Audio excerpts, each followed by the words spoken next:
What is going on, guys? As you can see, unfortunately, all the Golden Guys were sick. And yeah, sorry for you Golden Guys fans checking in and waiting for those nice old books. But unfortunately, tonight you're stuck with the new fun stuff. So here with me, I'm Carson. We got Comic Man and wait, what happened to your beard, Andy? Oh my God! Oh boy, it's Mick Griddle Boy, maybe. No, the nicknames were thick on whatever Sunday night. Oh my God! So we got McNugget, McGriddle, Comic Boy / Man Andy. How you doing tonight, Andy? You look cold. Oh man, it is kind of chilly down here, but it was for a good cause. Beards do grow back, and yeah, beards grow back. It'll be all good. Nice, but yeah, like I said, everyone got sick. So here's my one joke tonight. Tonight's episode is sponsored by Lysol, who for some reason still has an image and our overlays for modern men. So there you go. We're sponsored, not sponsored by Lysol, but nonetheless, before we get started here, let's get into this chat because we got some important stuff to talk about here. We got the Midwest Comic Fam in the chat. It's so nice to see. We got Midwest Comic Man Ball and Chain. What is going on, Ivy? And then we got Midwest Comic Man Paul. How is it going? I did want to give everyone a quick status update. Here is the GoFundMe link we've been posting all weekend. If you want to help out the Midwest Comic Fam and their daughter Moira, it sounds like she has been released from the hospital. Thank God. They were on their way home earlier, so hopefully everything is still going well. But that was great news, and I was extremely happy to hear that. So once again, check out the GoFundMe if you missed the events of this weekend with the two auctions. We got Timothy K in the chat. I still won't butcher your name, so I'll apologize in advance for trying that. We got Ben Compton saying, what's going on, everyone? How you doing tonight, Ben?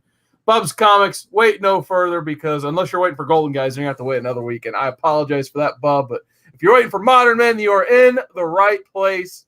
So happy to see him. And the Midwest says, I can see the stubble on that baby face. So there you go. Chris Barrett says, McNugget. I don't know how you get from a McGriddle to a McNugget. I don't look anything. Don't ask me. I don't look anything like a McNugget, but you guys are making me hungry. So. I have no idea where they got that. Like I said, Chad nicknames, man. Sometimes they just come from nowhere. We got 36 Chamber Tattoo Studios. He won some good lots this weekend, so welcome back to the channel, sir. Let's see who else we got in here. We got Bonafide Comics saying what's going on. How you doing, Bonafide? And then we got Whodat Comics and Movies, the guy who made me do these videos to begin with. How you doing? He says, hey, Seawood, a new guy on the show. Very cool. Hope it's better than that comic Andy guy. Wait, oh crap. Is that him? Yes, it is. Oh, dear. So, yeah, love the long-winded jokes. We also got AKA Mr. Bolo. How you doing, Mr. Bolo? I know you like you some Mr. Bolo, don't you, Andy? Hey, yeah, Jack's a good buddy of mine. I appreciate him stopping in. Also got JP's Budget Collecting saying, hey, Seawood, and strangely cleanly shaven guy. So I knew. So I'm going to have to make a regular weekly appearance so that the comic family on YouTube can gauge where I'm at, you know? Well, lucky for you, like No Shave November starts in 3 days. So but you can just say you're participating in that, I guess, if anyone gives you any more grief. I'm usually No Shave 2019 and No Shave 2020. So big shout out to Andy for sacrificing his beard for the good cause of helping out Moira and the Midwest Comic family. So definitely check out the other. We're going to have to edit that special and release it on the Comic Core channel of Andy's beard making the ultimate sacrifice for the betterment of everybody. I was honored to do that, and I really appreciate the YouTube comic family coming together. And we had a little nice war going together as far as some people bidding for shave it, some people bidding for not shave it. And then I told everybody that I was going to match them up to a certain point to save my beard. They blew that out of the water, and we made it happen. Nice. Yeah, I was gonna say I was blown away by the response on that too. It was we almost turned in like a Twitch stream with like hashtag shave beard, hashtag save beard. So that was some of the most fun I've had on a live stream ever. We also got, luckily he's not lurking under there. We got Perry Comics. How you doing, man? I always like seeing Perry in the chat. You never know where he's gonna pop out. He's always lurking. I love me some Perry lurking. All right, so we're here on Modern Men. We're here to talk about some books. So, Andy, I want to see what books you picked up. You had some good reads you were showing me before we hit live. So why don't you show everybody else out there what you got? Ooh. So I'm pretty excited for this episode and this opportunity this week because I got some really great flea market pickups, but I got some great reads for this week. Baltimore winded down this past weekend. Winded down, I was able to sit down and get some good reading in. And my buddy John's Comics with Kids hooked me up with a great win on his auction a few weeks ago, where I got the Weapon H run, the first 5, one of which is signed with a good COA. And I got to sit down and read this, and this was really cool. Main character Clay kind of receives a combination of Hulk and Wolverine DNA, so we get that Weapon H action going. And does it got some cheese to it? A little bit, but it was definitely a fun read. I really appreciate it, and I didn't realize that this was pretty recent in 2018. John, thanks for that win. I did love this read. I'm actually going to go out and look for if it was an ongoing series. I'm going to look for the next few issues. That was pretty cool. I'm not going to spoil the story for anybody because if you like Wolverine, if you like Hulk, if you're fans of that, this is a kind of a cool read to pick up. Nice. Yeah, I know Greg Pock, he has some good Wolverine stuff. Perry Comics is in the chat saying, if you like that, read the 3-issue Hulk Verines. Ooh. So, yeah, I believe that was a follow-up to. I know that, what was it? I'm trying to think of the other, like the younger Hulk. But I think it was in that run was the first appearance of Weapon H. And people love that book, blew up for quite a while. I'm not sure how that one's still doing. Bub's Comics saying Andy looks like Fred Durst before he is famous. Uh-oh. I don't know how I take that, Andy. Yeah, I don't know either, but I'm okay with that. All right, I'm definitely adding that Hulk Verines to my reading list here. Nice, doing it all for the nookie or something like that. Fred Durst, there you go. But anyway, what else you got? I know you had some Daredevil. Oh yeah, so a number of people in the community had been suggesting Daredevil as a read, and I've never been a massive Daredevil over my lifetime. You know, Daredevil, I'm a huge Punisher fan, so Daredevil and Punisher have crossed, and I've picked up some stuff here and there. But this Zdarsky run, this Chichetto cover drew me in. But this Zdarsky run, a lot of people said, pick it up, pick it up, pick it up. So I grabbed what I could, finished piecing together the rest. I got the whole current run here, and I'm just making time to read the whole thing. And so far, it's starting off really good. It's drawn me in. I love the art. I love the Zdarsky cover on there. 2, 3. I'm terrible with artists, so unless they're on the cover, I can never remember. Zdarsky. So yeah, it looks like Zdarsky's on the bulk of these covers.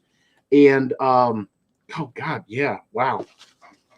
These covers are mostly Zdarsky covers then, and then they're really drawing me in. There we go.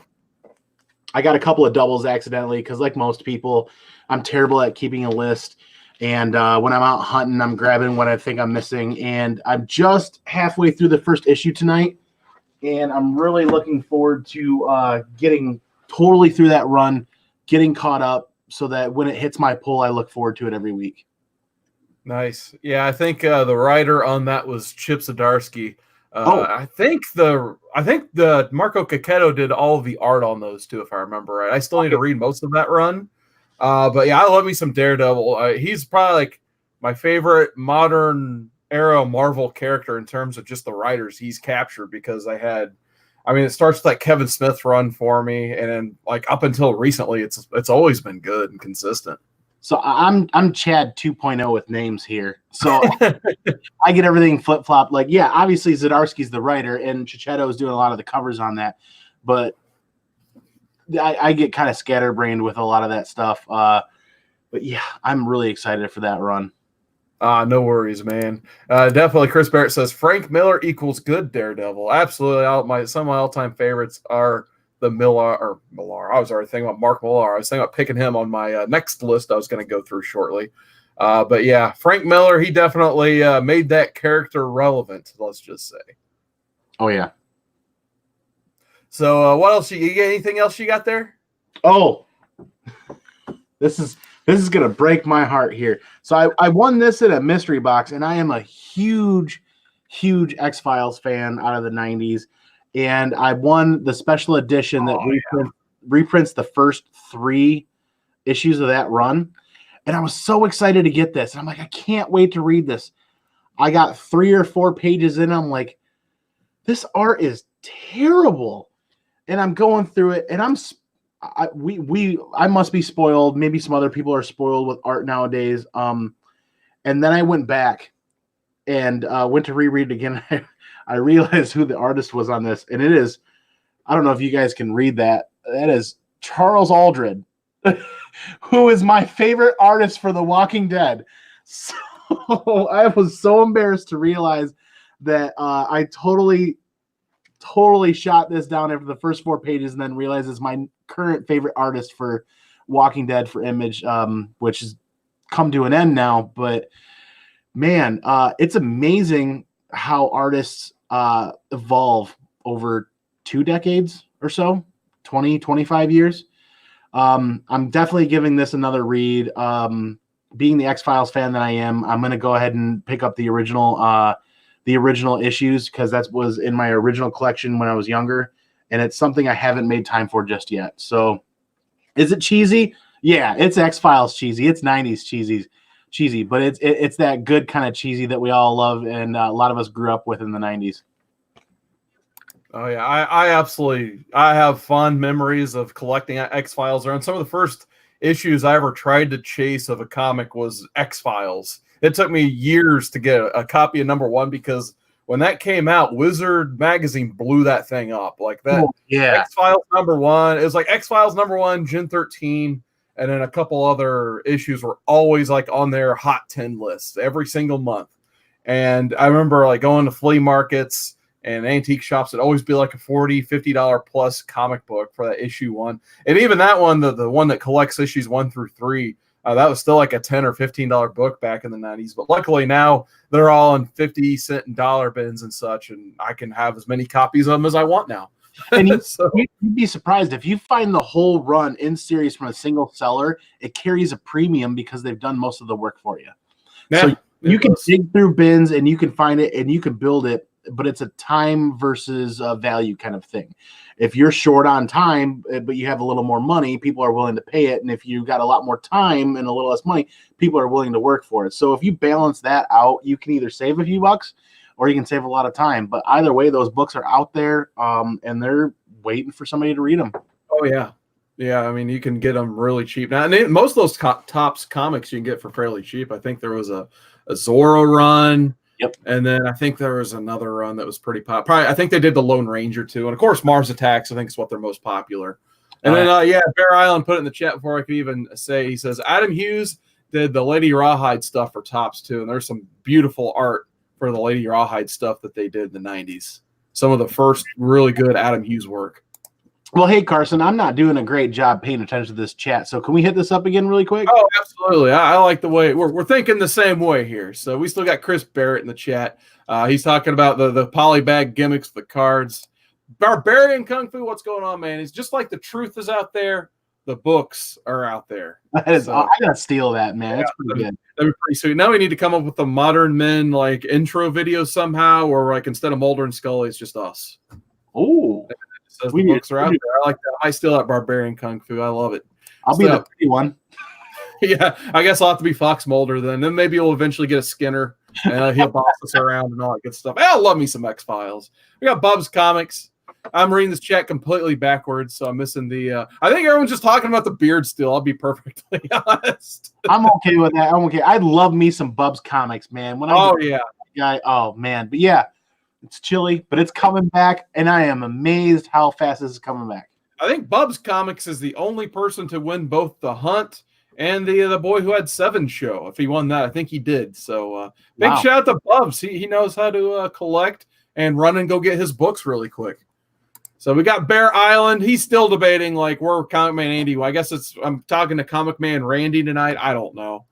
So, they're still speculating. We got Just a Rican. Love in the background, so I guess it's too distracting. What's up? the Justice League in the background there. I do love that. I think that's from the Brad Meltzer run. I just picked the background I found in the Comic Core banners and brands here. I love it. Like I said, Gretzky 9966. That guy, he has a phenomenal Superman and Archie collection. So if you like either of those characters, sub up Gretzky. He'll show you some great books. I had my first subscriber ever, Fish Tropic, and pop in with a thumbs up. So big thumbs up to Fish Tropic. And then we'll leave it with Bear Island saying Cosmic Fan Randy. So there we go. All right. So like most modern men, we're usually giving like 1 hour's notice that we need to do this. So I have tried to compile a list of writers I like. So basically, previously on my live stream, which happened 3 hours ago, I did J-Hood Creatives contest where I go over like my top 5 favorite individual issues.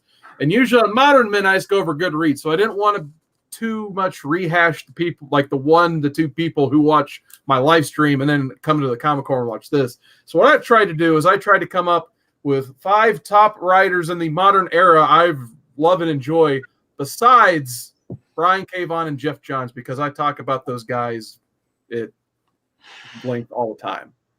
So Andy, if you have 5 writers, feel free to chime in. Otherwise, I can just go through mine, and then you can chime in on if you like any of the reads I show.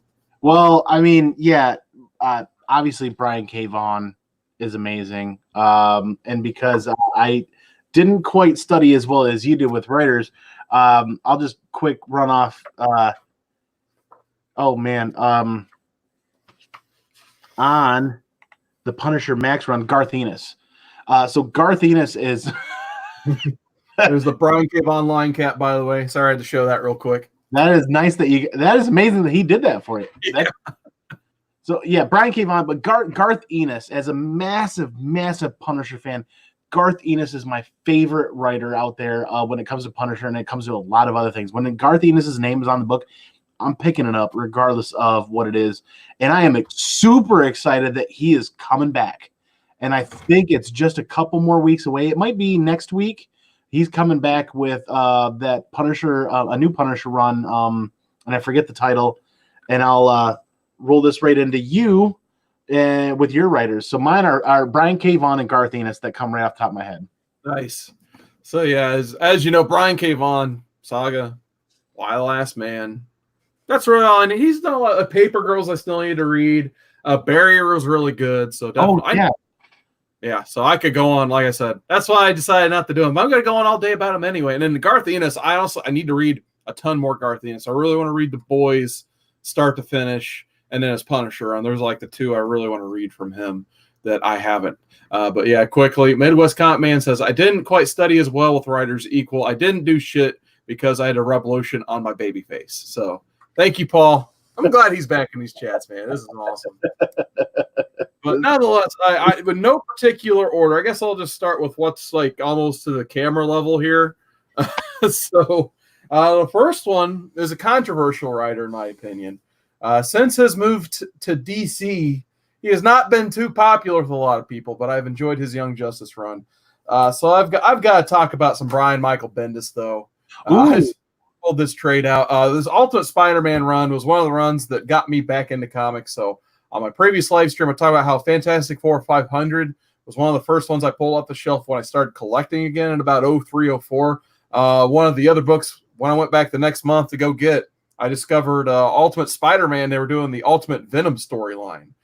And I think it was issue, I have 33 up there. So it would have been issue 34, because I think 33 was the first Ultimate Venom, and 34 was the first one I ended up buying. So, of course, I had to go back and try to buy as many as possible. But I just absolutely love Bendis's Ultimate Spider-Man work. How he did this like 108 issue run that was it was an excellent run. He did it with Mark Bagley. And then eventually, I think it was 150 total issues he did of Ultimate Spider-Man. And then he eventually transitioned into bringing us Miles Morales and creating that character that everyone knows and loves now.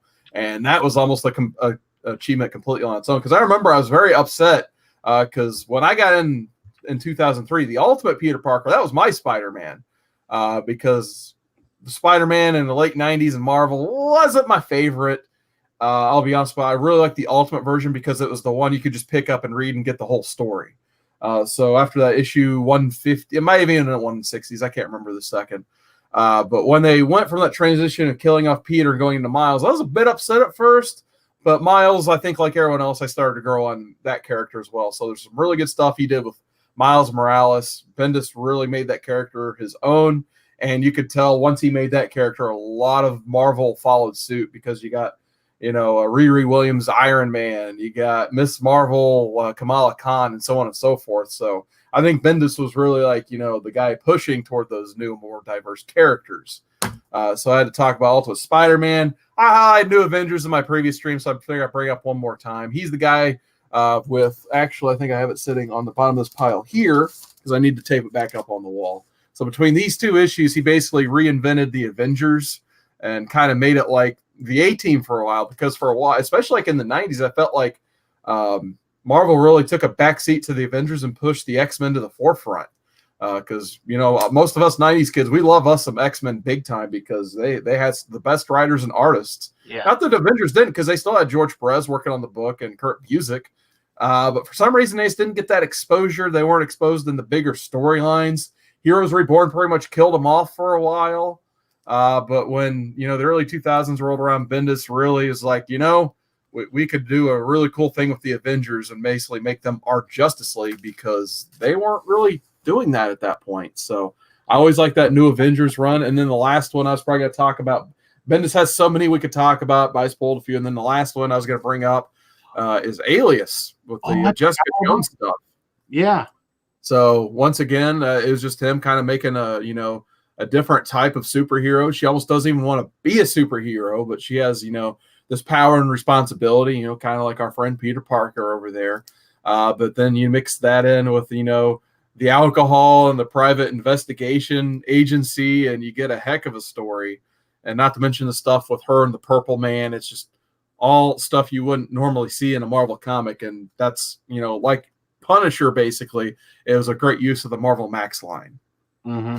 Yeah. So you bring up an interesting point in the late 90s when like Avengers and some other titles weren't catching as much heat as they probably should have, or getting the being admired as much as they should have.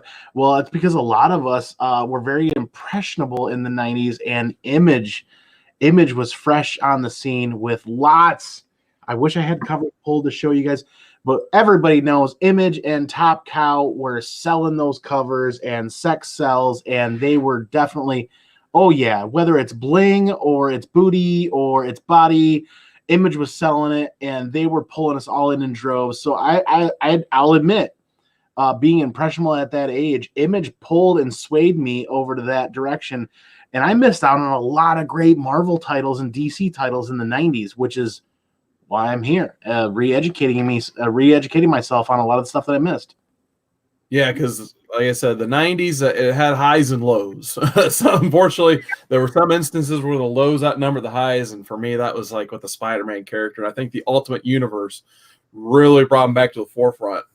Yeah, with writing it, because once they did that, I think they realized the regular Peter Parker, they need to step it up with him. So they brought in John Michael Straczynski and John Romita Jr., and they started the run from there.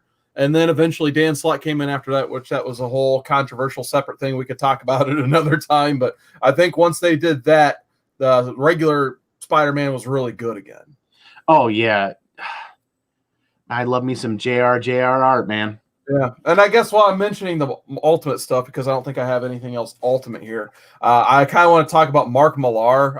He was like number 6 on the list. So I'm like, I already got enough stuff sorted out. But I think, along with Bendis, Mark Millar, he did a ton to get that Ultimate line off the ground. So he had Ultimate X-Men, but my favorite from him, I think, was the Ultimates, which basically kind of made the template for the MCU, in my opinion, because you had, that version of Nick Fury, which they based off of Samuel L. Jackson, and then Samuel L. Jackson got to play Nick Fury after that.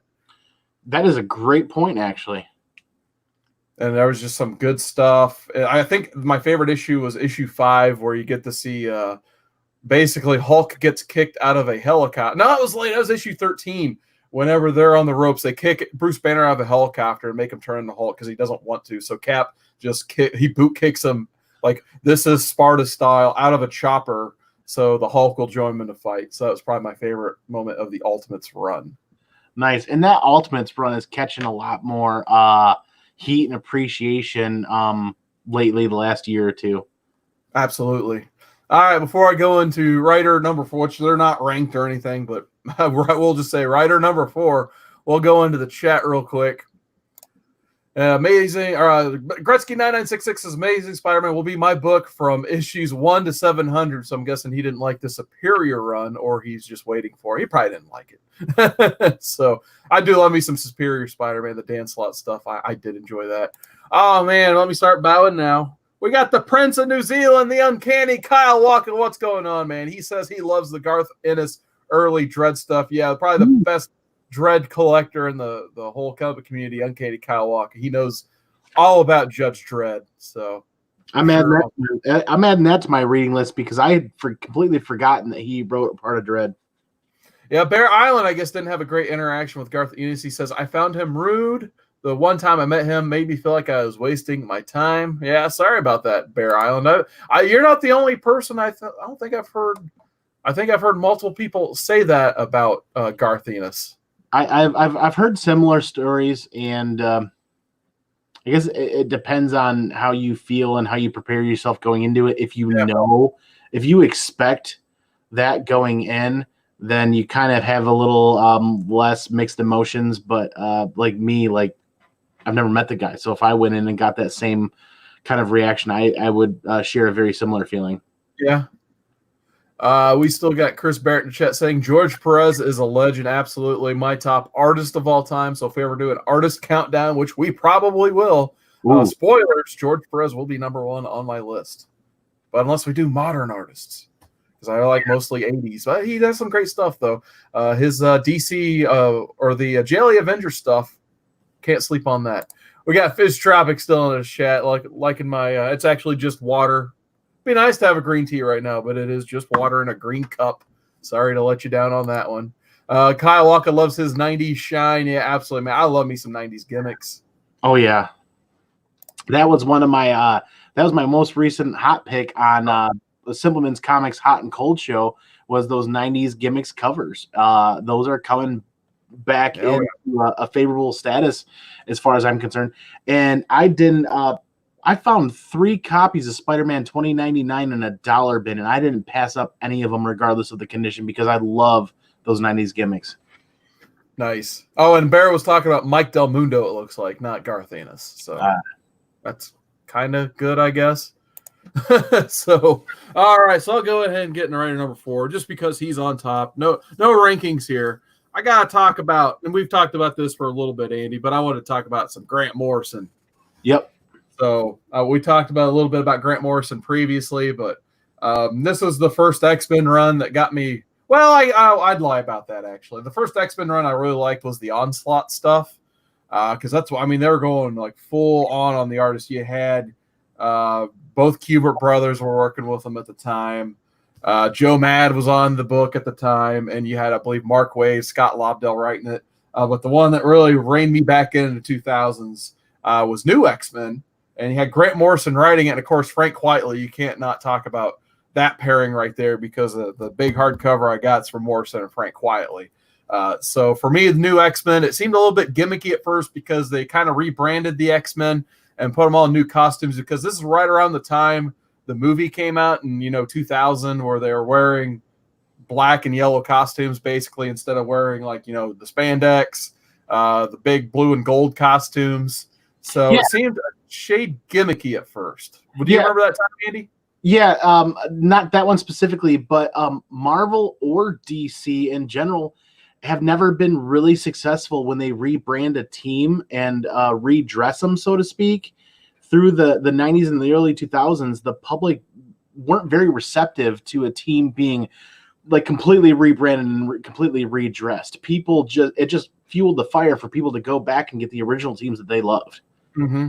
Absolutely. But yeah, if you're going to rebrand something, they got lucky and they brought in Grant Morrison because, I mean, he really, with the help of Frank Quitely, they made their book their own, basically. So you had, your common X-Men, which you can see on this cover. This is the first time they brought in Emma Frost on the team. So that kind of shook things up a little bit because she was usually a villain up until that point. And then, of course, Morrison is good at working these like random, kind of weird, kind of unique characters around, your 18 players like Cyclops, Wolverine, and Jean. You get guys like Beak, who's just this hideous-looking bird mutant. But once you get to know him, he is just a charming guy. He's a lot of fun as a character. You get another character named Angel. She has like little wings and stuff, so she can fly around. And her and Beak spend a lot of time together. I believe you also get introduced. I think you get introduced to Armor and Dust in this run as well. So there's a lot of cool new, and of course, Phantom X is the most popular one to come out of the Morrison run, which he was an awesome character as well. But the initial E for Extinction storyline is probably my favorite. Because you get Xavier's twin sister. She comes in. She's just basically the exact opposite of Charles Xavier. She just wants to just cause chaos, blow up everything, and she's just generally awful. Her name's Cassandra Nova, and she's actually such a powerful telepath. She can actually gain control of Charles Xavier. So one of the first things she does is she goes out and she gains control of more or less the people in charge of the Sentinel program, and she blows up Genosha. So that's why Emma Frost joins the team. She was in Genosha as a teacher, and luckily she turns into a diamond form when she's not using telepathy. So she turned into diamond form when it got blown up, and she was the only survivor of the Genosha genocide, basically. So you wiped out millions of mutants within your first couple of issues of your run, so you really set the standard quick. I'm glad Kyle Walker's in for this part because he mentioned a character I should have mentioned to begin with, Zorn. So you get the character of Zorn is introduced in this, and I don't really want to spoil the identity of Zorn because it is like almost an M. Night Shyamalan style twist toward the end of this run that sets up the last good part of the run where you get the bad guy. Like I said, I don't want to name his name. They could name him in the chat, I guess they want to. Basically, it's Jean and Wolverine and Cyclops have to go up against the bad guy who takes over New York. So and Zorn sets that up, the whole reveal of who he is.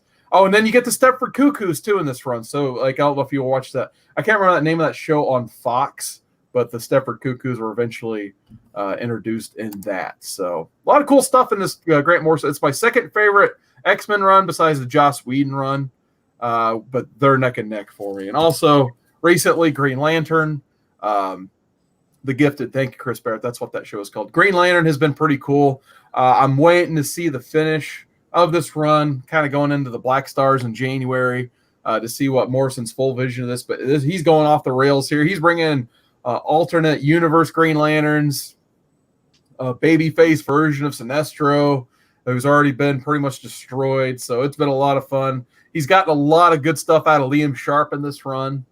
Really been enjoying that. And then his Justice League run, too. I don't have a copy of that out, but I really like this run of JLA. Especially that first run and the run, I think it was called Tower of Babel, the one where Batman has a contingency plan to fight the Justice League if he needs to, and that plan leaks out. So that's never good. So Batman's pretty much like the only guy who can fight against that, but he's basically the main bad guy of the Justice League at that point. But my favorite Grant Morrison may have to be All-Star Superman. So here's the Absolute Edition. I think I've already talked about this on Modern Men, so I won't go too much further into it. But I think this 12-issue run may be the most complete, best Superman story I've ever read. So when it comes to Superman, I don't think you can get better than All-Star Superman in terms of a 12-issue maxi series. So I thought that was really awesome. So, Andy, what do you think about all that? You know, well, we're talking about writers, and like I'm terrible at remembering who I really like, but when we start talking, it sparks my memory. And like a lot of other people, we're talking modern stuff. We're talking what we're into now too, not just 1992, but today. You know, you bring up Bendis, Hickman, Donny Cates. Like a lot of other people, if their name's on it, I'm picking it up just to see where they're going, because Bendis, Hickman, Donny Cates are three of the powerhouses out right now. And what I really like about these guys, as they're drawing from past characters, past stories, past nuances, little things, they're digging. And they're finding really cool stuff that we remember or not quite remember, but we have runs from in the past that we can dig into. And it's like, oh man, they brought this up or they brought that up or they're tying this in. And it brings a level of excitement to new runs that they're bringing out that just is kind of mind-boggling in my opinion. When I got back into comic books, I was drawn in by indies for great stories because that's what I really liked. And I was very kind of taken aback where Marvel and DC were and how much was going on. And good Lord, how could I ever get back into this with everything that's going on now? And because I'm kind of a completionist collector, how could I ever get caught back up into this world and understand what's going on? And I finally let go of a chunk of that and dove into what's there and what's available right now. And the writers today are just killing it. I am so in love with what's going on with comic books right now with a lot of these stories. I was able to let go with being that completionist collector and not having this or not having that. But they're really fueling my fire to dig deep and dig hard to pull these runs from the 80s and 90s so that I do have them to go back on and I do have them to read. So, I mean, I could talk like I have a hard time remembering names, like I said.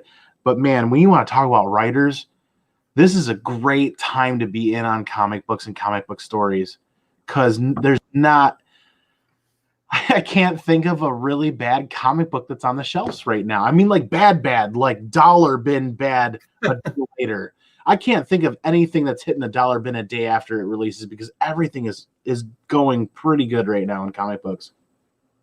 Nice. Yeah. Before I get into pick number, I guess 3, like I said, no order, but they're kind of laying in order here. So that's what we're doing. We'll go back to that chat. We got the Great Legend Show in the chat. How's it going, man? He really wants to get Andy a wrench. I need to sign in under the YouTube Comic Core. We'll get you a wrench, Andy, when I can do that. I'm signed in under StreamYards and it won't let me do that on that. So I can fix that after the stream. We got Johnny Wuso. Wow, I butchered that. I apologize, Johnny. He wants to know where Comic Man Andy's in at, and he wants him some Bolo. Yeah, so Johnny brings up a why did I leave question. Yeah.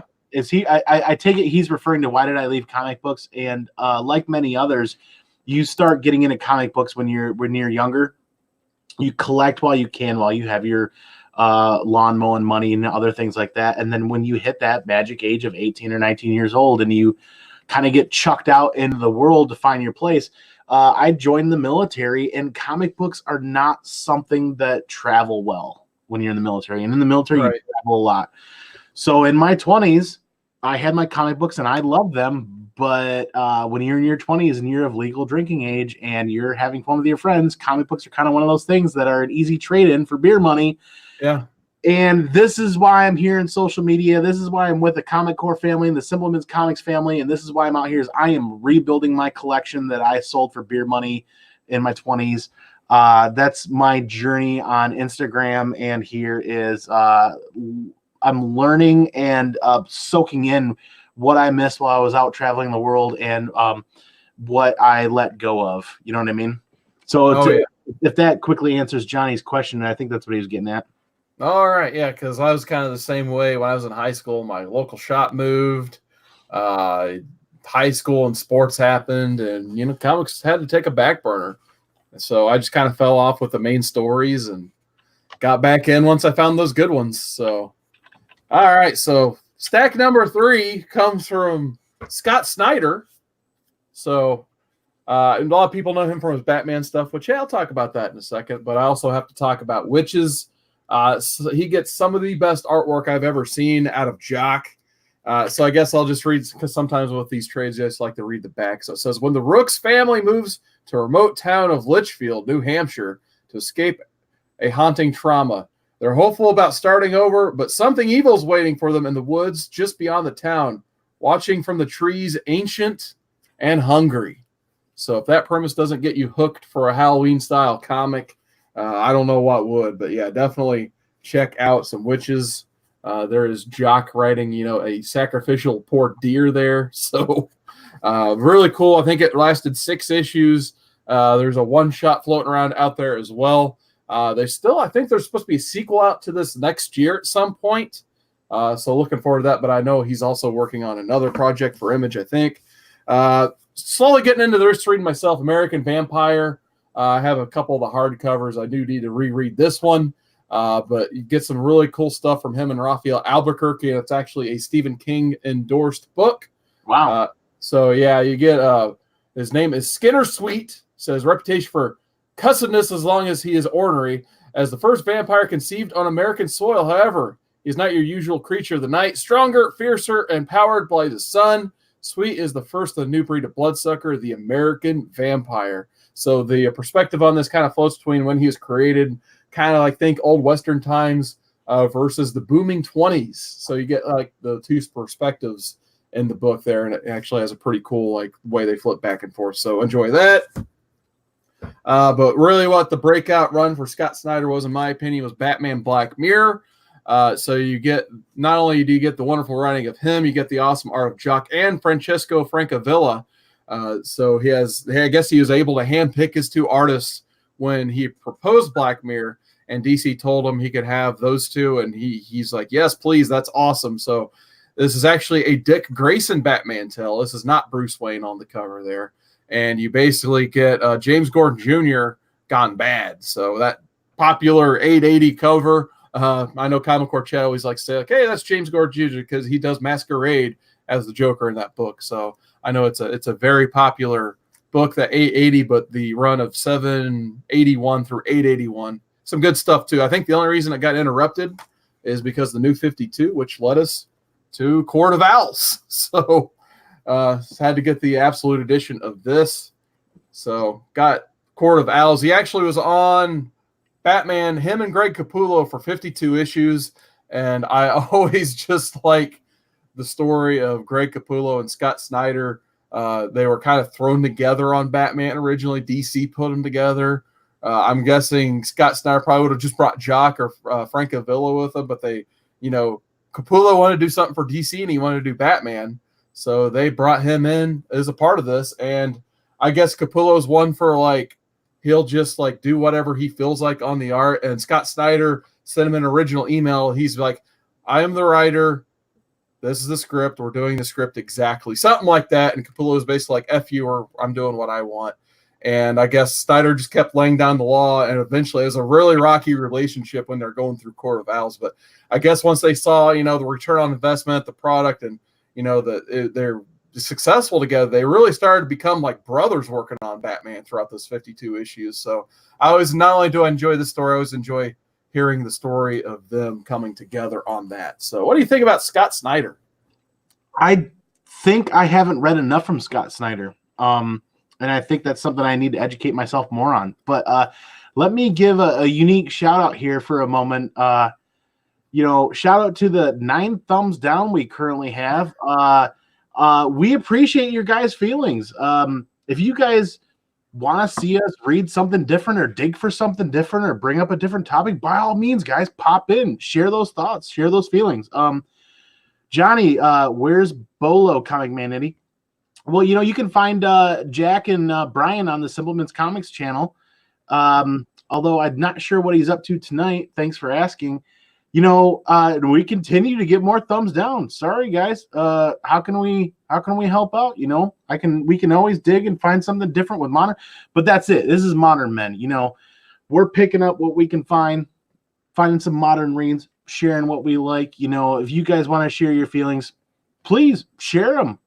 We're happy to discuss them. I think they're just one of those golden guys. They could. Sorry, we can't fill those shoes. Golden Guys is an amazing show, and I was looking forward to that tonight too. Yeah, but hey, the glass got broke, the emergency got declared, and us two modern men showed up without beards. So maybe they just wanted a beard. That's probably what it is. Put a light in the clouds. We're here. Yeah. So we can keep going, though. We'll get some more thumbs down here. Yeah, maybe it's been like Bendis. I like it. I like it when people share their feelings. Let's talk about comics. That's what there could be some motherfucker with Shield bid accounts too, for I'm understand. But anyway, we're gonna keep going here. My next pick's Robert Kirkman. Oh, nice. Okay. Walking Dead, baby. So for me, I love Walking Dead, man, from the start. By the way, I got signed by Tony Moore and Robert Kirkman there. And actually, hold on a second. Before I keep talking about Walking Dead, we got to talk about somebody who's live. And that's John's Comics with Kids. How's it going? Hey guys, how's it going? Oh man, I just was having like daddy daughter date night, and I thought I would come by now that Kate's getting herself to bed, just to see these beardless badasses here. Look at these guys. Holy cow! I feel so much hair. I don't feel like I often have the most hair in any conversation I'm ever having. Yeah, I'm kind of generating a lot of thumbs down for the core tonight, unfortunately.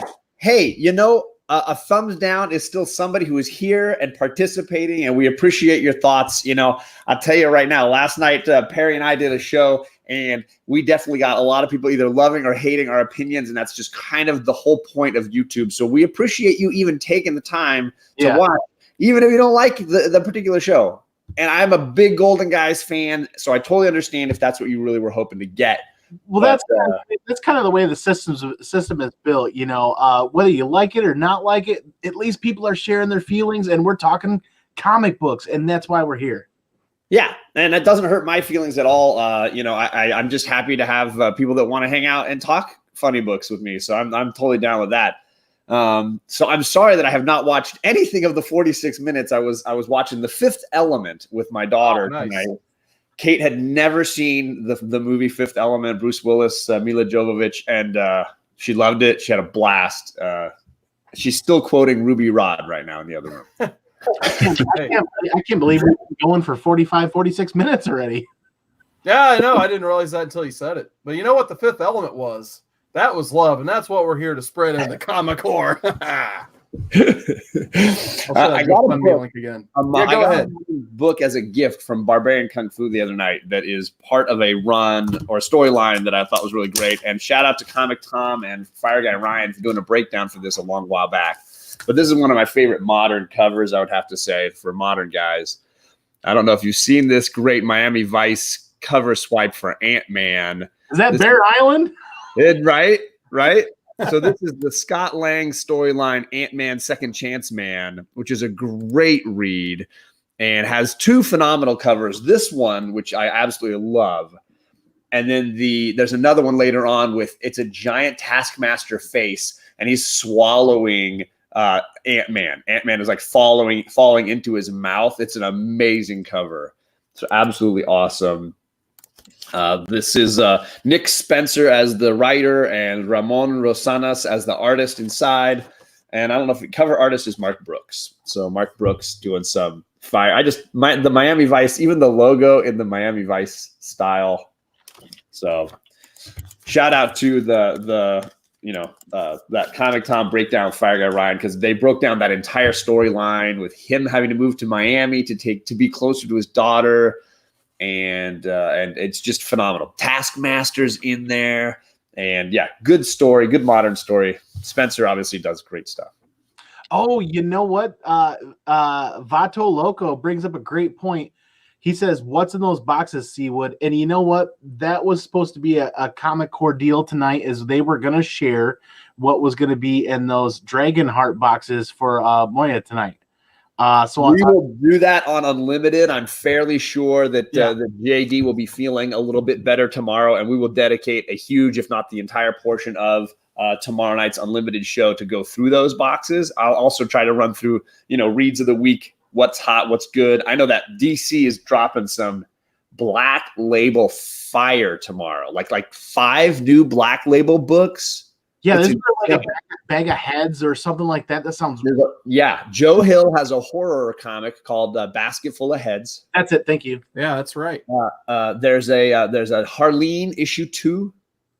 There's the Joker Killing Smile, which is by Lemire and Sorrentino. Yes, Lemire. Then there's the one I'm interested in is called Last God. It's like a fantasy. It's a Black Label fantasy book, no superheroes.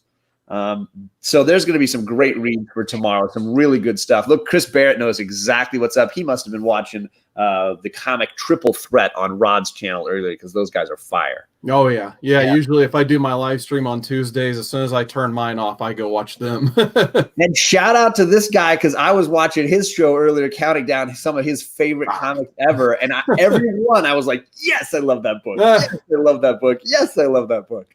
No, yeah, that stream was a lot of fun, and I sometimes definitely check out J Hood Creative's channel. Like he gave me the inspiration to do that countdown, so I really had a lot of fun with that. Oh, there's so many great books you mentioned in there. The first Atrocitus and Larfleeze. Oh yeah, that issue Green Lantern 25. I bought 2 of those this year after reading that John's run when I was.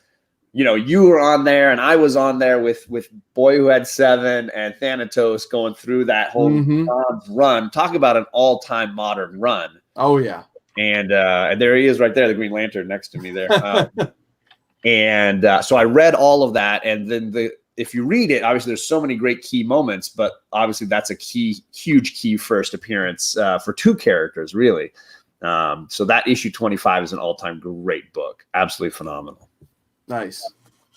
Well, John, before you hopped on, I was just kind of recapping some of the writers I like, in the modern era. Let's hear it. And I was going through Robert Kirkman, who, he's mainly known for Walking Dead. So I love the first 100 issues of Walking Dead. Sure. It was kind of like that Negan stuff. As much as I thought it was well written, I thought it was fine. But it kind of just, like, at that point, I was just like, there's just nothing good that's going to happen to these characters. They're all going through just no hope. It's the apocalypse. Exactly, there's no hope. But he really reined it back in with the final issue. So it makes me really want to go back and reread like issues 101 through 190. Well, actually, I think it's 190. I think I read the 3 prior to this because I kept hearing the buzz that something big was about to happen. And every time I hear that buzz, I would check in on Walking Dead because I really like the first run of it so much that I wanted to kind of know what was going on, but I wasn't collecting it all the time just because I was a bit burned out on what was happening to the characters. But yeah, a lot of people were burned out between the show and between that series, fighting between the differences in the storyline. A lot of us got burnt out, and I'll be the first to say that at some point I stopped reading. I'm getting back into it as well, so that I can read that. Yeah, we all got burnt out to some point. I think I felt the same way. I only read the first 3 or 4 trades, and then I was kind of like, okay, I'm good. Like I get the point of it. I much prefer Invincible. If you're going Kirkman, Invincible is just absolutely phenomenal. That's a great point. So Chris Barrett brings up. He says Robert Kirkman can only write zombie well, and Chris Barrett, I love you, man. But I'd love to disagree with you here. Kirkman did Invincible. Kirkman did Walking Dead, but he also is doing Oblivion Song and Help Me Out. What I was going to mention. He did a couple of Outcast. Oh, thank you. Yeah. Then Die. Label in Baltimore. I love Oblivion Nice. Song. I think it has the potential to even be better than anything else he's written. Up to now. I'm only at the very beginning, like 2 trades in. Yeah. So I think it has real potential. So, guys, Oblivion Song is something that's really quiet right now, and a lot of people are sleeping on. Pay attention to those key appearances of key characters, key situations in the story. Just because if you send a book off and it comes back from CGC and doesn't have a notation on that slab right now, doesn't mean it's not going to be a key when they either A, option it, or B, the series goes long term. Because CGC doesn't notate keys in a slab when you send it out until the community as a whole recognizes it as a key. So they're trying to avoid the 181, 180 thing that so newer books. CGC nowadays with indies, well, let me backpedal for a second. This is the sound of me backpedaling. CGC in new books, they don't put that notation at the top for key books until the community as a whole is kind of in an agreement. And I don't know who makes that decision at PGX or CGC or CBCS. I don't know who makes that decision at what point it becomes a key, but it kind of seems like when the community that agrees that it's a first appearance of a major character, then all of a sudden when somebody magically puts that notation on their CGC or CBS application when they're putting the books in, it starts to show up. Right. Well, there are probably 3 or 4 major keys in the first 16 to 19 books of Oblivion Song that could be sleepers, guys. Right. And a lot of us really like Oblivion Song. Kirkman's done with Walking Dead. So when you're the when you're a guy that's at the head of the opera, forgive me for not remembering the name, and you finished your big song and dance, and you move on to the next one, and it's kind of quiet at the beginning, and it picks up speed. Right. Well, you know what's going to happen. Eventually, everybody's going to come and want to check it out. So when that starts happening, and those keys start picking up speed, get them while they're cheap. If you're into Oblivion Song like I am. I honestly, I did a show with Edwin and Perry talking about Oblivion Song. We did a little AOK book club where we sent Edwin the first trade of Oblivion Song, and it was a fun chat just about that story and where it could go, and it got all of us so pumped. We ended up going out and reading the next trade as well, and I think it's just something that for me, I mean, I really enjoyed the first couple of trades of Walking Dead, but I could already feel like, okay, they hit their note, and there's not a lot of other notes that they're going to play in this storyline. It's just going to be a lot of repeating those ideas. Oblivion Song feels like there's so many places it could go. I feel like Kirkman's learning from his past experiences. Definitely. There's no such thing as a bad experience if you capitalize on it and build on it going forward. Definitely. So I feel like as Kirkman continues to write, he's getting better and better and better. Right.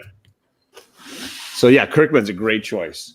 Oh yeah, like I said, I think a lot of people underrate his Invincible run. I really like this run. He pushed it as his love letter to superhero comics. Basically, he didn't want to be known for superhero comics, but he still kind of wanted to make one of his own, and that's where Invincible came in. As a full run, this is definitely, I highly recommend this read. So, and then of course you got to talk about Marvel Zombies. Chris Barrett was bringing up earlier in the chat. I kind of like the fact that like the guy who did Walking Dead did Marvel Zombies, because there are 2 completely different takes on the zombies genre. You probably, if you took Kirkman's name off both books, you probably wouldn't believe that the same writer wrote both books, just because this is more like, in my opinion, comical. It has a little bit of that serious grit in there, but mostly it's, got a lot of comedy, where this is just all serious. It's in black and white, and this just has color all over the place, obviously. Right. But shout out to Lords of the Long Box. TiVo's in the chat. Good to see you, my SoCal brother. TiVo. But it's funny you make that. You bring up Marvel Zombies. The original Marvel Zombies is carrying a collectability to it right now, and it's kind of carrying a price point. But Deceased came out. Marvel Zombies is coming back out. I don't know about you guys, but I'm kind of feeling burnout on the zombies aspect. It's part of that crappy Halloween thing. I feel like every year Halloween comes around and everybody's like, well, we got to cash in. Everybody wants Halloween stuff. And then, Christmas comes around. Everybody wants to do like a little holiday theme. I remember Catwoman even had a Santa cover last year. Like Art Germ did a Santa Catwoman cover. And it was like, okay, I think that sometimes it's nice to just be on brand and not necessarily like, let's just do something because it's that time of year. Agreed. Yeah, it is kind of comical how like you have to have the DC Christmas special every year, but I don't think anyone's ever like, you need to get this DC Christmas special or anything like that. Right? Yeah, let's tell the Scrooge story again, but with different characters, right? Let's do It's a Wonderful Life again, but with these characters this time. Some of that is like, okay, I get it. Like it's nice to have a holiday episode of a TV series every once in a while, but like, it gets a little old after a while. Especially when those issues are like the expensive ones, like $6 and more. You're just like, let's double the price and make it worse. Yeah, exactly. Yeah. So Roberta Pepe in the chat says, give us some speculation. I'd love to invest. So my speculation tonight, a fill-in show, dig deep, dig hard, hit your flea markets, hit your local markets, your garage sales if they're going on, because we've all heard some speculation floating around about an appearance in the next Venom movie. And this book is catching some heat. And if you can see that price tag, I caught a near mint copy for you do a little cash bundaroo, you don't have to pay sticker prices at a flea market. Right. And obviously, I'm not handling it perfectly, but when we call a comic book near mint, we're talking 9.2 to 9.4 is near mint. Near mint plus or near mint plus is actually closer to 9.6, 9.8, and mint 9.9. I was going to say, I noticed for the first time on somebody's channel when they showed a 9.9 that it actually says mint. It actually says mint. I was like, oh wait, it's actually saying mint on there. 9.9 is mint. Yeah. When you pull the CGC stuff and you pull the information when they talk about grades, when people say a near mint book, it's actually more like a 9.2 to a 9.4. That being said, you can still find copies of this in flea markets and other places. This is a pretty heavily printed book. You can still find it for cheap. So if you're like me, a completionist collector, where I'm not really a flipper, but I like to buy books cheap and I like to see them appreciate in value, I'll buy multiple copies of this for as cheap as I possibly can, and I'll set them in my bin. That's still out there. That's a good speculation, in my opinion. Don't forget to hit your local markets. Appreciate your local dealers who are into these books super cheap so that they can give them to you super cheap. And that whole Maximum Carnage run is still pretty cheap. I think it's definitely undervalued for sure. Yep. So if people want to talk speculation, I'm not great at speculation, but I'm happy to talk about what I'm digging in on. Well, and I know that TiVo is famous for having an amazing, I don't know what he calls it. It's not the spec deck. He calls it the long-term spec. But he's got this amazing list of books that he's saying, we've talked to our source, the Black Knight. We've talked to this and that. And these are books that are undervalued that will go up. And I'm sorry, TiVo, that I'm not remembering exactly what you call it. I think it's the long-term spec list, I think. And LPS, long-term spec. There you go. He's got a lot more sources out there than he has definitely got the inside track, and I definitely listen to him. Yes, I got the name right. Thanks. And so that's a great list, and I often refer to that when I'm looking for stuff. But I'm also a buy what you love kind of guy. Yeah. And if I have a modern writer who I love, like Brian Azzarello, I look at books that are undervalued from him, and that's why I bought a second copy of 100 Bullets recently. I think this book is very undervalued. I'm the king of the $40 book. I love buying a $40 book that could be a $100 book someday. Yeah. And all they need to do is make an announcement on a TV series for this, and this is going to be a $100 book. And there's just no question. This is $45 all day. Alec and I got these for $35, and these are probably almost near mint raw copies. 100 Bullets is a great indie read. So you look at some of those image indie books that haven't been optioned yet, but are hugely popular. They could become a Saga. They could become a Walking Dead just because of a little optioning news. And I think for me, Azzarello is probably one of my favorite modern writers. And I mean, you talk about Joker, Batman Damned. I think New 52 Wonder Woman is horribly underrated. I love that run. I think he's just a great writer. He's dark, and so as a result, sometimes you get some really overreading, dramatic, overwrought kind of stuff. But 100 Bullets is gold, absolutely awesome. And there he is, TiVo, agreeing with me that it's hard to find in the wild. It's also hard to find in a good condition. Yeah, the first copy I got is pretty beat up. If you watch Alex's show last night, White Whale, I was showing it in the light. You can definitely see it needs a huge pressing. Yep. The Lodger, Peck Woodley, nice, good book. 100 Bullet was optioned, I thought, but at one point it was, but then it went off and then it came back. I don't know that it's at any point it's not in the running for anything right now. So it's a cheap book. That should not be a $35, book number one, a Vertigo number one. It was not a huge print run or anything like that. It should not be $35. It should be way more. Yes. Do you ever read the Flashpoint Batman from that same creative team? It was good. Yeah, I think that was better than the actual Flashpoint. That's totally possible. It's totally possible. Yeah. So TiVo brings up a great point here in the chat. He says only spec on it if it's cheap. TiVo, you got a man after my own heart. Definitely. Because, like I said, I'm not a flipper. I'm not a seller. I like to buy books cheap and watch them appreciate. And what is my favorite thing to buy right now? And it is second appearances. I feel like they're undervalued. And what's my favorite second appearance that's undervalued right now?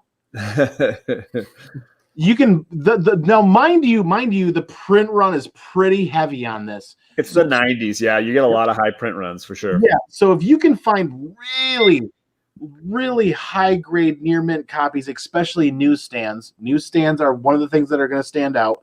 I like buying these because these. He didn't say it.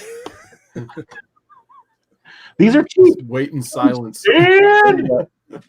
Yeah, I totally agree that I think that there's a lot of those second appearances that are underrated, undervalued. And it's not one character. There's a lot of second appearances that are like that. Absolutely. Well, no, I agree. I still think Hulk 180, 182 is a shockingly undervalued book because Wolverine's in that one. Like it's technically the third appearance of Wolverine, and it's horribly undervalued, depending on how you want to count it. I don't know what the topic is right now, but I have a CGC submission question. I have a book with a COA. Can it get a yellow label? It cannot. If you send in a book with a COA, they're just going to throw it away with the bag and the board. They are not going to pay any attention to that. Sadly, they don't recognize it. And I'll tell you why, Michael. If you guys don't know Downright Nerdy Podcast, Michael and Riley are awesome people, and they do a great show. Great podcast, but a great YouTube show and Instagram as well. The reason why, and my LCS told me this, and I love my LCS. They're a great shop. And, when they had Donnie Cates in it, people were asking for COAs when he was signing. And my LCS said, it's just a piece of paper I printed off my printer. A COA is not worth anything. Anybody can go to their printer, make their own little COA, print it out, put it in the back of a book. It doesn't mean anything. And that's how CGC feels about it. They're like, it doesn't mean anything. Even if it's Midtown Comics or whomever, there's no connective tissue between the moment of signing and the moment of slabbing. And that's what CGC wants, whether you agree with that or not. And I'm much happier. I'm going to send books to CBCS for that red label signature verification. Because I have a book that I believe to be a Kirby signed book, but how do you verify a dead guy's signature? CBCS is the way you go. So I just wanted to bring that up. CBCS has that process now, do they not? They do. It's a red label, which I'm really bummed about because it seems more like a siren going off. I wish it had picked a color that seemed more like, look, we did it. Like here, we're slapping a label that says we checked it out, not a label that says warning, warning, warning. But what are you going to do? Ken Tankerus and Robert Pepe are saying the same things about COAs. It's hard. TJ, so Robert said that you should listen to me. It feels so good, man. It feels good.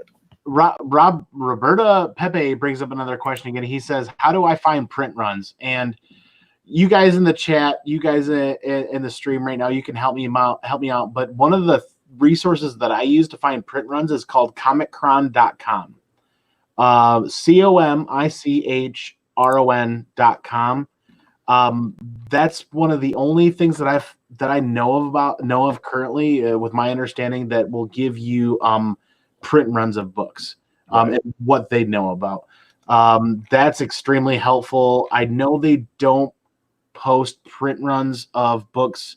Like you can't find print runs of books that were just released last week or the week before. Yeah. It takes a little while, before they put that up. But that's a great question because not a lot of people know about that. But comichron.com is the place I go to find print runs. If I'm looking, if they don't have it, I'm not quite sure where to turn to after that. And TJ makes the point that oftentimes, because CGC is considered by most people to be the premier whatever slabbing company, that sometimes a green label that says signature on cover or writing on cover can still be worth more than a potential red label because of just how long one of them has been around and versus the other. I think that might not always stay that way. And especially for something like a Kirby signature when, obviously there's no chance to have gotten a gold label on that. Yeah. And if CBCS picks up their speed on the market and they continue to gain more of a market share and start treading along with CGC, you could find people buying those green labels, cracking them, cleaning or pressing and submitting them to CGCS, Piggy's out, CBCS, and actually gaining a little bit of value, a little bit more value out of that book. Totally. That's one of the things it's not quite happening now, but it could potentially be a good move for people in the future. Recalled Comics has figures, but figures can't be verified, says Cantankerous, as far as checking for print runs. And I've honestly never really done that. I've always trusted on information that friends tell me, oh, that's got a low print run. I've actually never verified a print run before. Yeah, I think everybody has their opinions on different companies. I think I'm doing right now my first CGC submission. So when you talk about what books I'm speccing on, you could pretty much look at that video as far as the books I sent in. I sent in Thanos 13 for, Cosmic Ghost Rider. That's a book that I think has long-term potential. I sent in Venom 3. I think Null is going to be a huge character for quite a long time. So that's a key book that I think will maintain. I've sent in some Immortal Hulk books. I think that run is going to be valuable for an incredibly long time. And I would be surprised if we never get an Immortal Hulk movie or TV series at some point. I think that there's a long-term spec for those kind of books. So I'm doing that CGC thing for the first time now. My books are probably sitting in a locker somewhere in Florida. I eventually want to do a CBCS signature verification, despite what TJ is saying. When CBCS gets a verified fake signature and it's not, he's saying that at some point a fake signature is going to slip past CBCS and they're going to get nailed for it. I don't know how that would happen unless somebody intentionally did it and then wanted to hold it up as an example. I don't know how that would happen, but I'm not saying it couldn't. But for me, I want to send that Kirby signature in. I want to send a few other books in. So I'm going to test drive both companies and just have an example for myself. Yeah. So, hey, Carson, I've got 2 or 3 more titles I would love to talk about, but you know what I haven't been doing a good job of is paying attention to that chat, yo. Well, first off, what can you show that newsstand X-Force 2 again? I can't, unfortunately, because it is en route to CGC. I dropped it off at Baltimore. It's getting graded. I do have 2 direct editions right now that I pulled out of dollar bins. Well, I wish they were newsstand. There you go. I gave it one for who was it? Comic Jabroni is in. He has the T-shirt, so I had to give him one. I don't think Vertigo did any other but newsstand, but both of my bullets are in the newsstand then. Yeah, let's go over the chat here. We got Cantankerous still dropping some great comments in that chat. We got Downright Nerdy Podcast. Oh yeah, he bought a gimmick, so I got to do it. It's him. It's DNP. Phil the Bang. Yeah, he won one. He won an auction. Yeah. We'll have to do that now. That's we got great. Armor Wolf saying, "Is this new for Tuesday night?" We're just kind of the fill-in show for Golden Guys. Unfortunately, they are all 3 sick, so tune in next week for another wonderful episode of Golden Guys. Hopefully, I know they'll be back. I think JD will be back tomorrow on Comic Core Unlimited. Speaking of that, we got TJ the Slab Dragon Watson in the chat. He sent a nice, huge package to JD. He did. Full of comics. 40 pounds. That's bigger than my daughter. And it's all to go help Moira out. So definitely check out the GoFundMe in that chat. So I went ahead and put that down there once again. Still got Perry Comics. He's gone from lurker to commenter tonight. So enjoy seeing Perry in that chat. And of course, Chris Barrett, he's still there. And then Drew Manchu joined us. Just looking for his little thing. Too bad, Drew. All right. So I guess my final pick I picked up as a writer of the best writers. I had to end up with Ed Brubaker. Oh. So he wrote a lot of phenomenal runs. Gotham Central being one of them. So imagine a Gotham story where it's not centralized around Batman or any of the Bat family.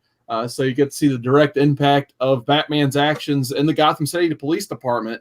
And if you like, characters like Renee Montoya, you definitely need to read this run. There's a lot of great Renee Montoya. She's awesome. Absolutely. So if you're a minute too lately, she's been phenomenal. I just got appearances. Those are good books to spec on, I think. Yeah. Too. So if you want to see like the origins of what makes Renee Montoya a phenomenal character, it starts with this story right here. Here's one I still need to read. I just happen to have it on the shelf. So my heroes have always been Junkies. Just another collaboration between Ed Brubaker and Sean Phillips. So definitely check out Sean Phillips and Ed Brubaker. There's a lot of. That's the same team that's doing Criminal right now, right? Yes, absolutely. They started off on Criminal. Let's see, John's got a good one right there as well. A lot of cool Criminal spinoffs. And then I left it over there because I forgot about it until someone mentioned Iron Fist, but he co-wrote that Iron Fist with Matt Fraction, another phenomenal run. But my favorite Ed Brubaker is probably his Captain America run. I was gonna dig mine out because yeah. they're buried right here. Got the huge omnibus of it, and actually got a Mike Perkins little remark on the inside too. So if you like, Bucky, Winter Soldier, it all started here. So definitely check this run out. What do you guys think about Ed Brubaker? I am in that ballpark of I haven't read enough, I don't know enough, and I need to educate myself. So that's going to be on my list of things to look for when I'm out at the markets and other shops looking for stuff on a good budget. And yeah, I've read all the Daredevil run that Woody Woodpecker is counting out, which is, by the way, is a phenomenal name. Woody Woodpecker, phenomenal. So I've read that Brubaker run, and I really enjoyed it. Even though I loved the Bendis run a little bit more, I just loved the way it bled into, okay, now he's in jail, and Brubaker's got to get him out, and all the stuff with Danny Rand and Spidey. It was a really great read. And then I've just started reading the first early trades of Criminal, thanks to Take the Time Collectibles giving me those trades.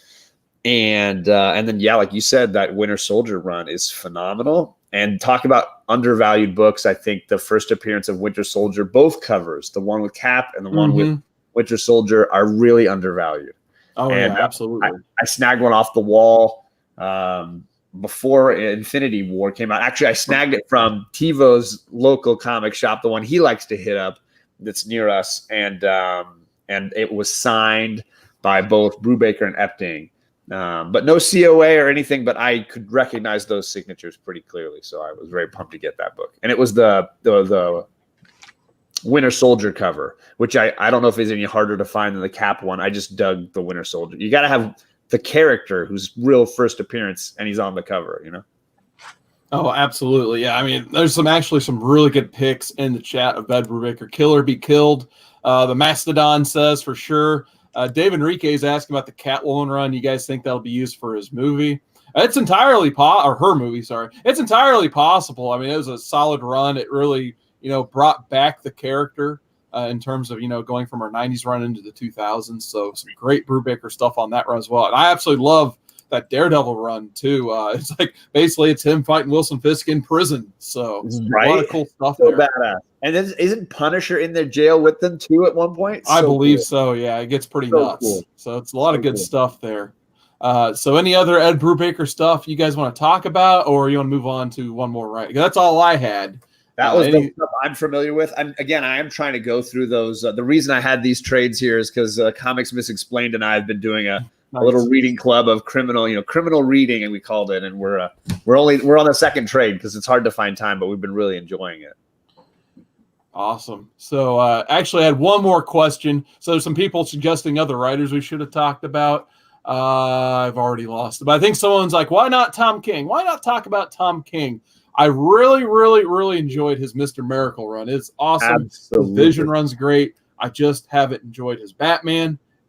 Most people haven't. I've read four total stories. Anybody but Catman Figures is loving that or enjoying the Batman very much. Yeah, so I haven't liked his Batman, but I've read two good stories from him. Honestly, any of the Convergence stuff, I wasn't into Convergence at all. I know he had something to do with that. His Grayson run wasn't too bad. I forgot about that. The Grayson stuff wasn't bad. That all being said, I'm really looking forward to Strange Adventures next year. Oh, I think that'll be great. Yeah, if you haven't read Vision or Mr. Miracle, I think you're missing out on two really great miniseries. And I think maybe that's where he shines the most, and that 100-issue Batman run might have just been biting off more than he could chew. Yeah, I think he had 50 solid issues to Batman, says Perry, and then it started to fall off. I think if he had condensed his 100 idea down to 50 and, cut the dream storyline thing down to an annual instead of 5 issues, I think it would have been a far superior run overall. Because I still look at that. He had a single issue in that run of just Batman fighting KG Beast in like some snowy cabin, and it was like riveting. There's like almost no talking. It's just these guys fighting for the full issue. And I was like, this is one of the best comics I'd read in weeks. Like, it was just utter violence, the entire thing. So I loved he would have a great issue like that, or the Date Night. Do you remember reading the Date Night? It was a double date of Superman and Lois and Catwoman and Bruce, and they were at a carnival, and it was themed for dressing up like superheroes. but they showed up in their normal clothes, and then they realized, okay, we actually have a way to make this work. They swapped costumes because obviously Batman and Superman are wearing their suits underneath their clothes. So they go into a restroom, they swap costumes. So Bruce Wayne is dressed as Superman, and Clark Kent is dressed as Batman. And then Lois borrows the Catwoman costume from Catwoman, and then Catwoman pretends she's going to scratch out the eyes of the ticket lady, and they get in. And the whole thing is just hilarious as they're in there. It is just a phenomenal a single issue. It sadly was not a phenomenal run, but there were issues like that are just, I think, priceless. And I'm just so glad I bought and read. They gave me a lot of joy. Nice. Andy, you had some books you were holding up there earlier. You got books to talk about still? Oh, yeah. I've always got books to talk about. And these are relating to a couple of questions from people in the chat. They're asking about like some X Factor information and some like first full appearance of Archangel, and there's another question about Archangel's. I believe the question is there's a new understanding of his first appearance. Well, so that's one of those debates in the community about cameo versus first appearance versus this and that, and the community is going to continue to debate about that, and that's debate is healthy. But what I won't debate on is that X Factor is a great buy right now. I feel like the spec cycle has cooled down a little bit. And I was able to find some extremely high quality near mint copies at a flea market for really good prices. I think I picked this up for about $10, and this is easily in the nines, 9.2 plus. I'd like to press it and clean it and see what it does. A number 5 direct edition. That mostly white cover is hard to find in good shape. Man. Yeah. This is the cameo appearance of Apocalypse. I found this for cheap compared to maybe last year or the year before. So that being said, we move on to the cameo. We move on to what the community considers the first full appearance, and it's a newsstand edition. So I think I got maybe $20 into this. This was all day long newsstand. All day long last year, $60 to $80 book, depending on the condition. Let me make sure I grab this correctly here. This was a much more expensive book a year ago, and if you can find a newsstand in a very high grade contender, it's still worth slabbing, in my opinion. Absolutely. So they're talking about undervalued villain, absolutely, and he's a huge villain. You talk about like top three X-Men villains of all time. There's no way Apocalypse isn't on that list. You got Sinister, you got Magneto, you got Apocalypse. I mean, it's such he's such an iconic villain that you have to know that book is going to continue to have value. And I feel like that whole X Factor run, along with X Factor, X Force, and a couple of the other X-Men runs out of the 90s are continue to be undervalued. Even at some of their spikes, I still feel like they're undervalued as spec books. And like my favorite part about this is when you get books like this, when they start to get hot and they start to pick up speed, the community likes to start debating cameos versus first appearance. And I love that. I'm not going to tell anybody that they're wrong. I'm going to operate in and be like, well, this is how I feel, and I love to debate this with you guys. And what ends up on the end is what ends up on the end. That's the great part about comic books. Whether you're cameo forward or your first appearance forward or your vice versa, just buy a couple of copies of each, and you cover your bases, and you're good to go no matter how much, what way the argument ends on the end or the debate ends on the end. Either way, it's undervalued in my opinion. And I think the truth is all of us would be happy to have any or all. So it's not like any of us are saying, well, no, I don't want my 181. It's 180. Nobody's going to say that, right? Everybody's going to say, and nobody's going to say no to a 180. Like if somebody was like, I've got a great deal on a 180, we would probably all be like, I'm going to think about that. It's an important book, whether I think it's the first or the whatever. Yeah. None of us here in comic books are going to say, well, I don't want that comic book. Right. Comic book. We all want it. It's about where we're willing to buy in and where we're willing to value it and where it's going to end up in time, which we're all happy to debate. And debate is the spice of life. And that's what I like about this community, having so many different opinions right now. And one down. You got to go to the next one.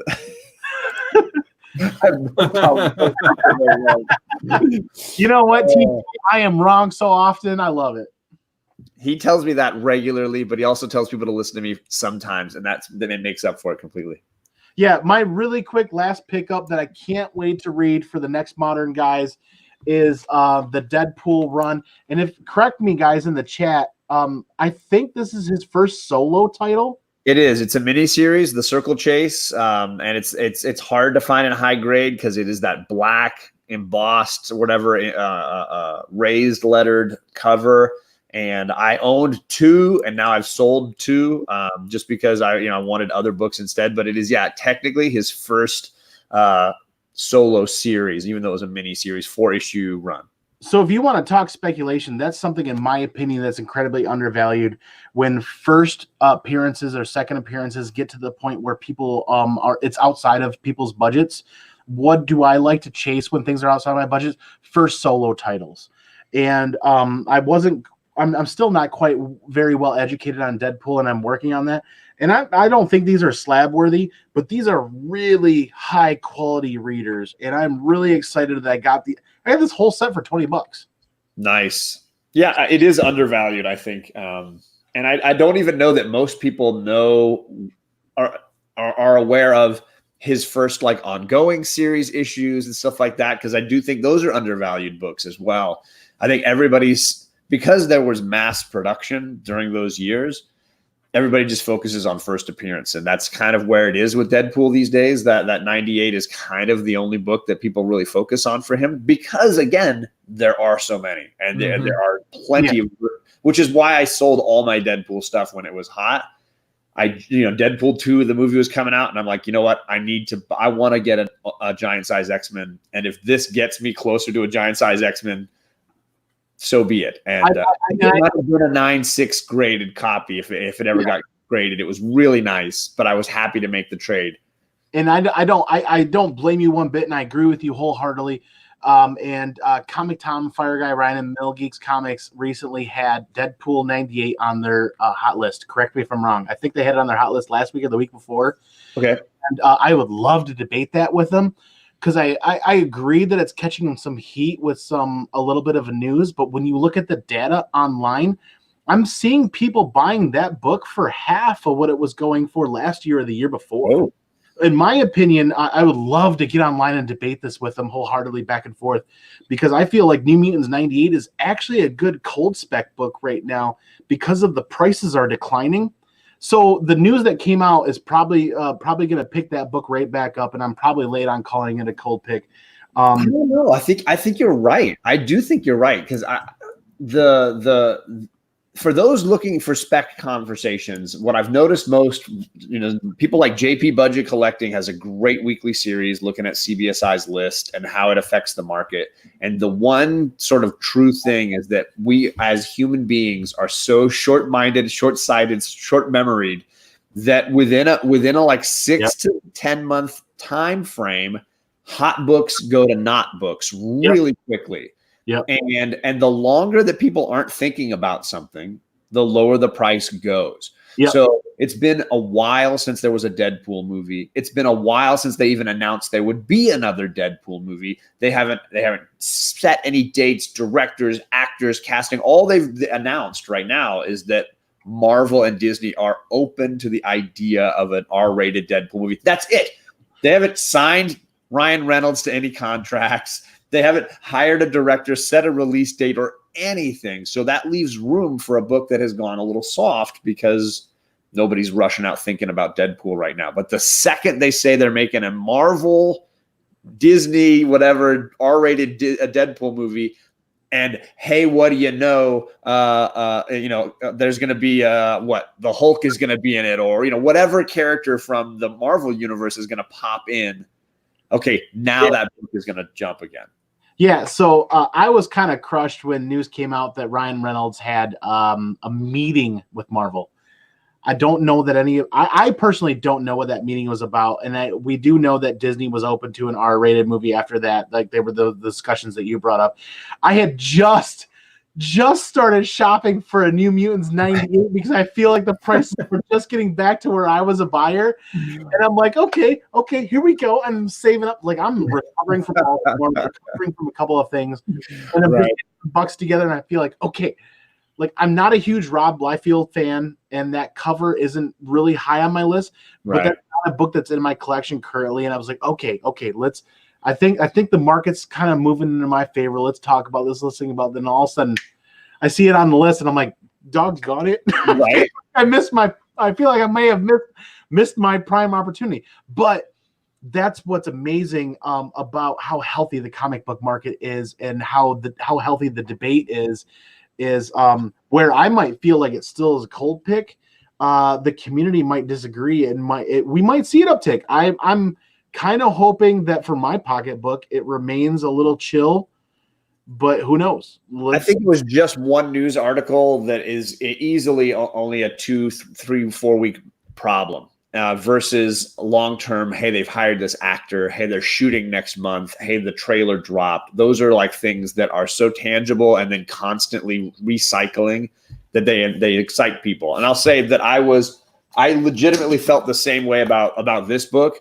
I legitimately said to myself, there's no way this book's ever going to be within my price range again. This book has gone insane. The movie is coming. The movie bombs. Yeah.